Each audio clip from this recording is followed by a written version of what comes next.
हाँ बेटा, सबसे पहले सभी बच्चों से सुप्रभात। और आज इस वीडियो में अपने कक्षा 12 में हिंदी साहित्य जो विषय है, इस विषय की जो तीसरी इकाई है, इस इकाई में सरयू पाठ्य पुस्तक है। सरयू के दो भाग है, एक कविता भाग है और दूसरा गद्य भाग है। तो कविता भाग में संशोधित पाठ्यक्रमानुसार मैथिली शरण गुप्त की रचना है भारत की श्रेष्ठता। इनकी कविता है। इससे पूर्व इनकी जो रचना थी यशोधरा, वो अपने पढ़ चुके हैं। आज इस वीडियो में अपने भारत की श्रेष्ठता शीर्षक से जो रचना है, रचना की व्याख्या है, वो पढ़ेंगे, पर चर्चा रहेगी, इसका अध्ययन होगा। लेकिन इससे पहले भी बच्चों से आग्रह रहेगा कि वे अपनी सरयू पाठ्य पुस्तक के काव्य खंड में से मैथिली शरण गुप्त की रचना भारत की श्रेष्ठता निकाल करके अपने सामने रखें और मेरे साथ का अध्ययन करें। तो देखिए बेटा, आगे रचनाकार कह रहा है, भूलोक का गौरव प्रकृति का पुण्य लीला स्थल कहाँ है। भारत की जो श्रेष्ठता है इस रचना में देखिए बेटा, भूलोक का गौरव प्रकृति का पुण्य लीला स्थल कहाँ है। भूलोक का, भूलोक इससे तात्पर्य बेटा संसार का। तो यहां रचनाकार ने देखिए बेटा, भारत का जो गौरवशाली इतिहास रहा है, पीछे का जो अतीत रहा है, उसको महिमा मंडित किया है, उसका गुणगान किया है। यानी यूं कहें, भारत के प्राचीन गौरवशाली जो इतिहास है उसका यहाँ गुणगान किया है। और इसके साथ ही भारत देश को संसार में सर्वश्रेष्ठ बताया है। यहाँ जो कुछ भी है इसके अंदर जो प्रकृति का वैभव है, ऐश्वर्य है, रंग रूप है, जो यहाँ है वो संसार में और कहीं नहीं है। तो इस तरह से रचनाकार ने यहाँ भारत का जो प्राकृतिक सौंदर्य अनुपम है का भी गुणगान किया है। वो कवि कह रहा है भूलोक का गौरव। कवि पूछता है, प्रश्न करता है अपने आप से, कह रहा है भूलोक का, भूलोक संसार, भूलोक संसार सब, इस संसार का गौरव कहां है। हम जैसे बात करते हैं, हम कहें ये हमारा गौरव है, किसी न किसी को हम गौरव के रूप में दर्शाते हैं बेटा। तो उसी तरह से कवि कह रहा है इस संसार का गौरव कहां है। कहीं अगर दिखाई देता है उसको तो वो यही दिखाई देता है बेटा, भारत में ही दिखाई देता है। संसार के गौरव की यदि हम बात करें, संसार के समस्त देशों की हम बात करें, तो संसार के समस्त देशों का अगर गौरव किसे कहा जाता है तो वो है भारत।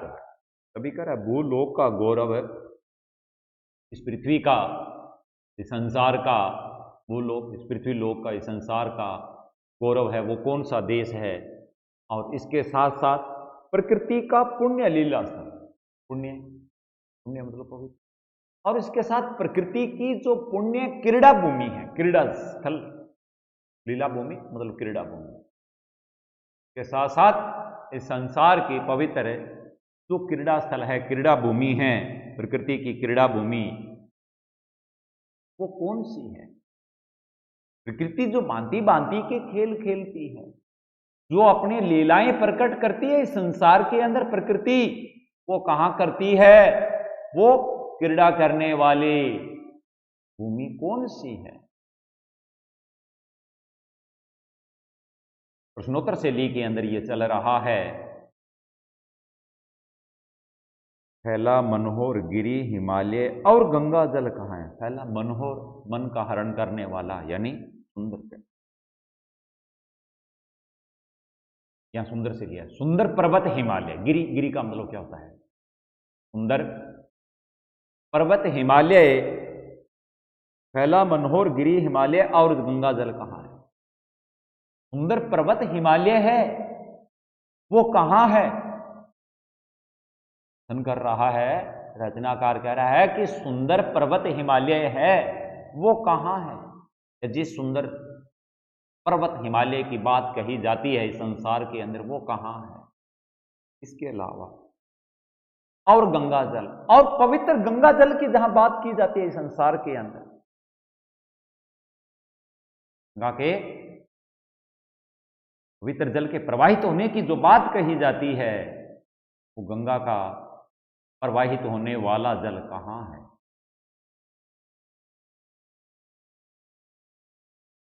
संपूर्ण देशों से अधिक किस देश का उत्कर्ष है? संपूर्ण देशों से अधिक किस देश का उत्कर्ष है? उत्कर्ष, उत्थान जिसको कहें, प्रगति और उन्नति के लिए। संपूर्ण देश, संसार के संपूर्ण जितने देश है, संसार के समस्त जो देश हैं, उन समस्त देशों में सर्वाधिक उन्नत देश कौन सा है? कहीं आप सोच रहे होंगे बेटा कि हमसे ज्यादा दूसरे देश हैं, यूरोपीय जो देश हैं, राष्ट्र है, वो ज्यादा आगे हैं, बड़े हैं, तकड़े हैं, धनवान। ये उस दृष्टि से नहीं है भाई। हमारा जो गौरवशाली इतिहास, हमारा सांस्कृतिक प्राचीन गौरवमयी तो युग रहा है, और कहीं किसी देश में नहीं है। रचनाकार उसी चीज को अपने मन में, अपने भीतर संजो करके और इसका वर्णन करता हुआ कह रहा है, संपूर्ण देशों से अधिक किस देश का उत्कर्ष है? वह कौन सा देश है? यानी इस संसार में, जो संसार के सभी देशों में, संपूर्ण देशों में, सभी देशों में जिसका मतलब क्या, सबसे ज्यादा उत्थान है, उन्नति कर रहा है, उसका की जो ऋषि भूमि, वह कौन? भारतवर्ष है। आगे कवि कह रहा है कि जो संसार के सभी देश, उन सभी देशों में सर्वाधिक उत्थान या उन्नत कौन सा देश है? ऋषि मुनियों का पवित्र स्थल, उसका जो ऋषि भूमि है, ऋषि मुनियों की पवित्र भूमि जो है इस संसार के अंदर, ऋषि मुनियों की जो पवित्र भूमि मानी जाती है, वह देश कौन? इस संसार के अंदर है ऋषि मुनियों का की जो पवित्र भूमि मानी जाती है, वो कौन सा देश है? किस देश की भूमि को ऋषि मुनियों की पवित्र भूमि माना जाता है? वह कौन? भारतवर्ष है। इस प्रकार से प्रश्न करता हुआ कवि स्वयं इन प्रश्नों का उत्तर देता है, और वो कह रहा है कि वह देश कौन सा है? बार बार प्रश्न कर रहा है, उनका उत्तर भी खुद देता हुआ कह रहा है, वह देश कौन सा है? भारत है। कौन सा? पृथ्वी लोक का गौरव, पृथ्वी लोक का गौरव भारतवर्ष है। इसके अलावा प्रकृति की पुण्य जो क्रीड़ा भूमि है, वो भी भारत है। हिमालय पर्वत कहाँ है? भारत में है। गंगा का जल कहाँ प्रवाहित होता है? भारत में। संपूर्ण देशों में सबसे ज्यादा उन्नत कौन देश है? भारत है। ऋषि मुनियों की पवित्र भूमि किस देश को माना गया है? भारत देश को माना गया है। इस प्रकार से कवि स्वयं उसका उत्तर देता है, कहता है उस देश को क्या कहते हैं? भारतवर्ष कहते हैं। इस तरह से कवि ने भारतवर्ष की गौरवशाली जो महिमा है इस संसार में, उसको सर्वश्रेष्ठ बताया है। तो एक तरह से कवि ने यहाँ भारत भूमि की महिमा का गुणगान किया है, और इसके साथ ही देशवासियों के भीतर कवि ने अपने देश के प्रति प्रेम है, राष्ट्र प्रेम है, प्राचीन जो इतिहास है उसके प्रति भी गौरव अनुभव करने की बात कही है। अलंकारिक दृष्टि से छंदों के कोई बंधन नहीं है बेटा, मुक्तक छंद है। अनुप्रास अलंकार का प्रयोग यहाँ दिखाई दे रहा है। प्रकृति का पुण्य के अलावा प्रश्नालंकार भी है, क्योंकि प्रश्न किया जा रहा है। भाषा है वो सरल है, सहज है, प्रभावपूर्ण है, खड़ी बोली का प्रयोग रहा है। ये आप इसका काव्य सौंदर्य इस तरह से कर सकते हो बेटा। चलिए बेटा आगे। हाँ, वृद्ध भारतवर्ष ही संसार का सिरमौर है। वृद्ध, वृद्ध का मतलब वैसे तो होता है बूढ़ा बेटा, पुराने लोग जैसे अपने कह देते हैं। पुराने से मतलब प्राचीन, तो यहां वृद्ध, वृद्ध से तात्पर्य क्या है? प्राचीन भारत से। संसार का सिरमौर है, संसार का सर्वश्रेष्ठ है, शिरोमणि है, सबसे ऊपर है बेटा। मतलब रचनाकार ने यहां भारत को संसार में क्या माना है? विश्व में सर्वश्रेष्ठ माना है। ये ऋषि मुनियों की भूमि है, पवित्र भूमि है, और ये प्रकृति की क्रीड़ा भूमि भी है। तो इस तरह से उन्नतशील हमारे देश को सर्वश्रेष्ठ माना है। आगे कवि कह रहा है, हाँ, स्वयं उत्तर देता हुआ कह रहा है, प्रश्न करने के बाद में उनका जवाब दे रहा है। हाँ, वृद्ध भारतवर्ष ही संसार का सिरमौर है। कोई कह रहा है संसार का सबसे प्राचीन देश कौन सा है? संसार का सबसे प्राचीन देश कौन है? वो भारतीय है। संसार का यानी भारत जो है वो विश्व का या संसार का सबसे ज्यादा यानी सर्वाधिक प्राचीन देश है। भारतवर्ष ही संसार का सिरमौर है, यानी विश्व का सर्वाधिक सर्वोत्तम प्राचीन देश है, सिरमौर है। सर्वश्रेष्ठ भी कह सकते हैं, शिरोमणि भी है ये। ऐसा पुरातन देश कोई विश्व में क्या और है? कभी प्रश्न करता करता साथ में उत्तर देता हुआ ये बात कह रहा है बेटा कि जैसा विश्व का सर्वश्रेष्ठ प्राचीन देश भारत है, क्या ऐसी प्राचीनता से युक्त समृद्धिशाली सांस्कृतिक वैभव व अपना गौरवशाली इतिहास रखने वाला ऐसा प्राचीन वृद्ध देश इस संसार में और कोई है?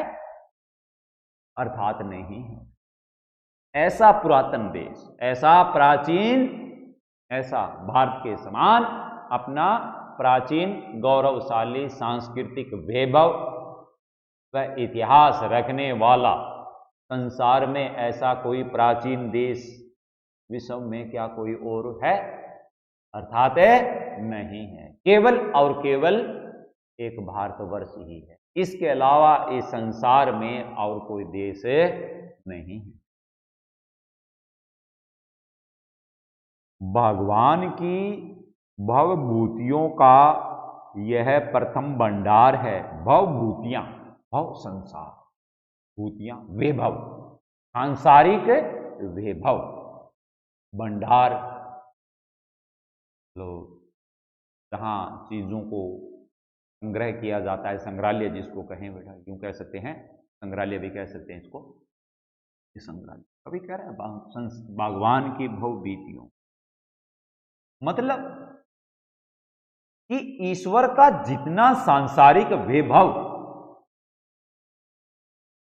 भगवान की भवभूतियों का प्रथम भंडार भगवान की सांसारिक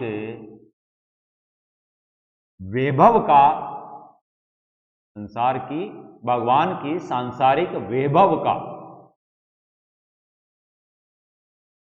भंडार है। ईश्वर का जो सांसारिक वैभव है उन सब का ये संग्रहालय है, उन सब का संग्रहालय यह भारत है। भगवान का आप सांसारिक वैभव में क्या है बेटा? ये धरती, कि धरती के ऊपर जितने भी पहाड़ है, समतल मैदान हैं, नदियां हैं, झरने हैं, वनस्पति जगत के समस्त पेड़ पौधे हैं, जीव जंतु हैं, पक्षी है, जानवर है, रेंगने वाले कीड़े मकोड़े हैं, कुछ भी कह लो, जलचर, थलचर, नभचर, ये हवा, पानी, वायु, प्रकाश, मनुष्य,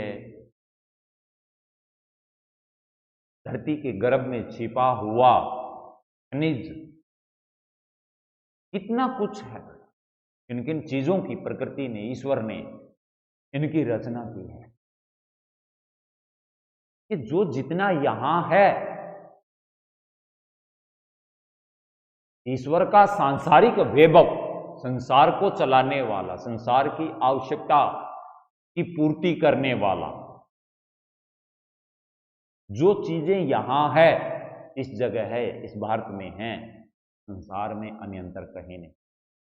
कभी कह रहा है भगवान की भवभूतियों का यह प्रथम भंडार है, यानी ईश्वर का जितना सांसारिक वैभव है उन सबका यह संग्रहालय है, ये भारत देश है। मतलब कहने का भाव है संसार की सर्वोत्तम जो चीजें होती है, सृष्टि की सर्वोत्तम जो चीजें होती है, वो भारत में ही पाई जाती है, भारत के अतिरिक्त और कहीं नहीं है।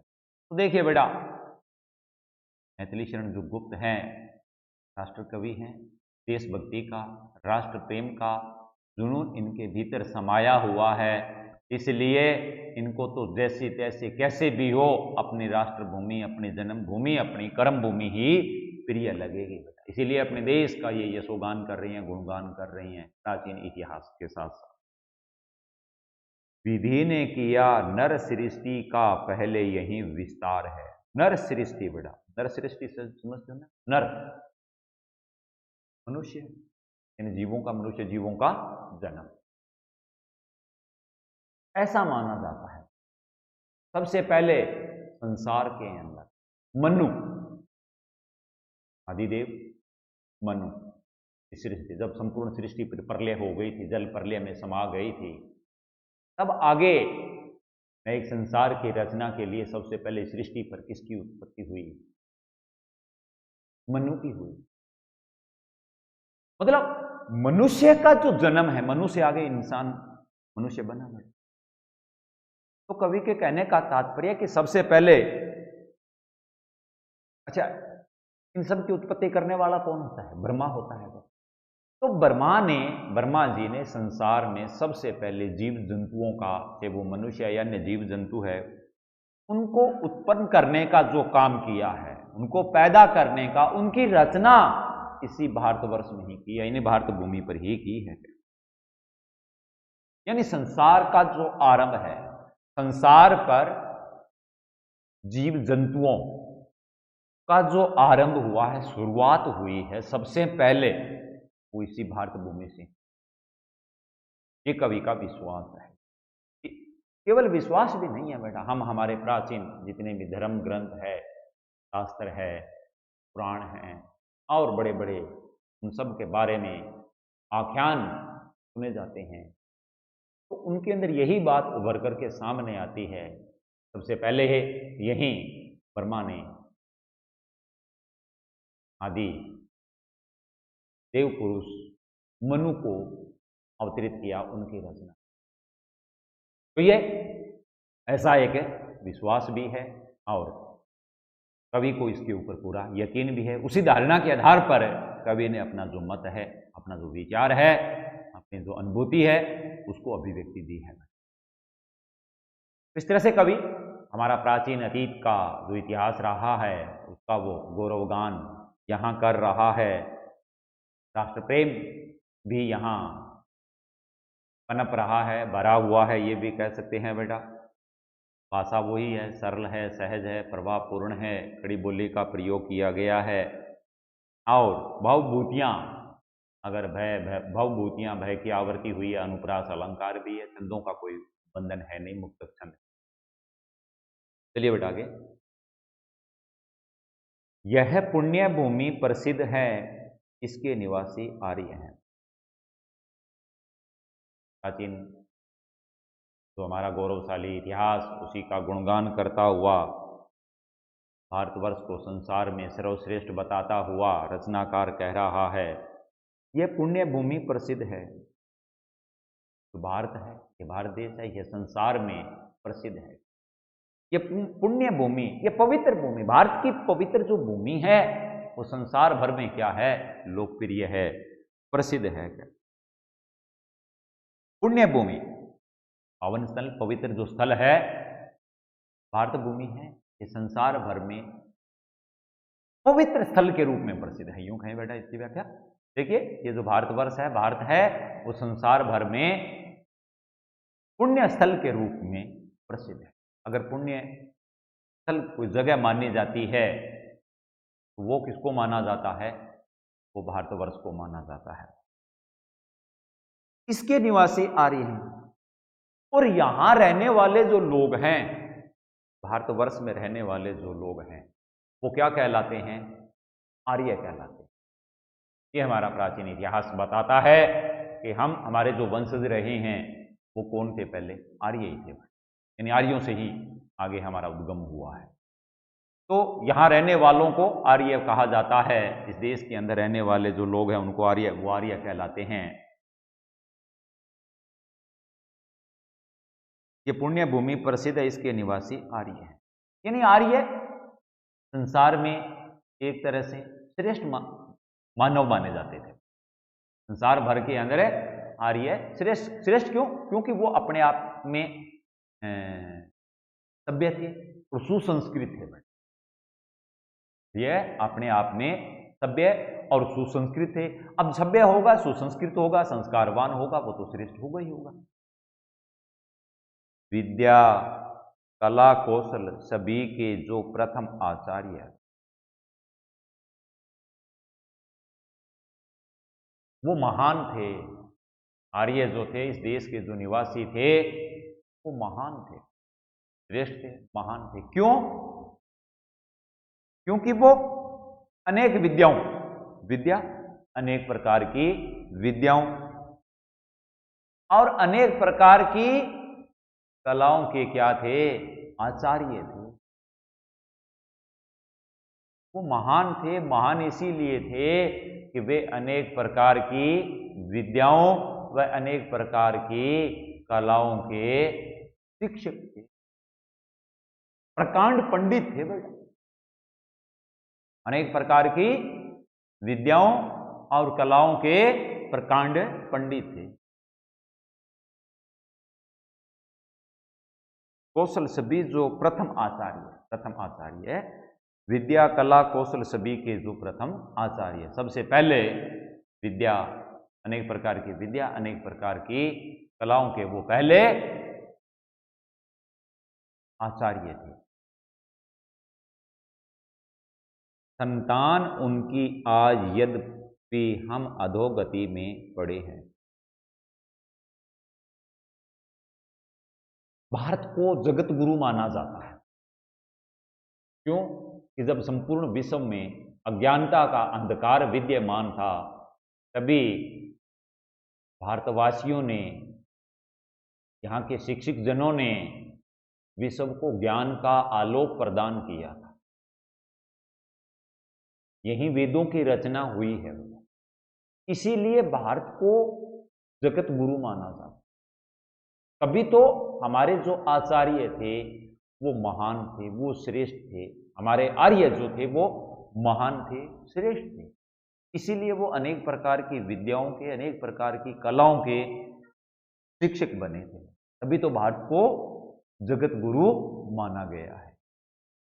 संतान उनकी आज, यद्यपि हम किनकी संतान हैं? उन्हीं की संतान, उन्हीं आर्यों की हम संतान हैं। वो हमारे पूर्वज थे और हम उनकी संतान हैं। हम अधोगति में पड़े हैं। अधोगति, पतन की ओर। ये हमारे लिए बड़ी दुख की बात है। उन्हीं प्राचीन आर्यों की संतान होकर के आज हम पतन की ओर बढ़ रहे हैं। आज हम अधोगति में पड़े हुए हैं। आज हम पतन की ओर बढ़ रही हैं, यानी हमारा पतन हो गया है। पर चिन्ह उनकी उच्चता के आज भी कुछ है खड़े, उच्चता के, उच्चता श्रेष्ठता के। चाहे हमारा पतन हो रहा है, फिर भी उन हमारे प्राचीन आर्यों की श्रेष्ठता के, उनके आदर्शों के, उनके मूल्यों के, उनकी शिक्षाओं के, उनके सिद्धांतों के जो श्रेष्ठ चिन्ह है, पहचान है, वो आज भी हमारे भीतर देखे जा सकते। मतलब जो हमारे महान आदर्श हैं, हमारे महान जो मूल्य हैं, वो आज भी हमारे भीतर देखे जा सकते हैं, वो खत्म नहीं हुए हैं। तो इस प्रकार से मैथिली शरण गुप्त ने भारत की श्रेष्ठता, भारतवर्ष को संसार में सर्वश्रेष्ठ माना है, इसका गुणगान किया है, प्राचीन इतिहास का गौरव गान करके। तो यहां भी कवि ने हम सबको आर्यों की संतान माना है, हमारे पूर्वज आर्य थे। छंदों का कोई बंधन नहीं है, मुक्तक छंद का प्रयोग इसमें रहा है। अनुप्रास कला कौशल, अनुप्रास अलंकार है, भाषा सरल सहज प्रभावपूर्ण है, खड़ी बोली का प्रयोग हुआ है बेटा। तो इस प्रकार से ये जो कविता थी मैथिली शरण गुप्त की, भारत की श्रेष्ठता की व्याख्या पूर्ण हो चुकी है बेटा। अब अगली वीडियो के अंदर हम अगले पाठ की जो कविता है, अगले जो रचनाकार है, उनके बारे में चर्चा करेंगे। तब तक के लिए धन्यवाद।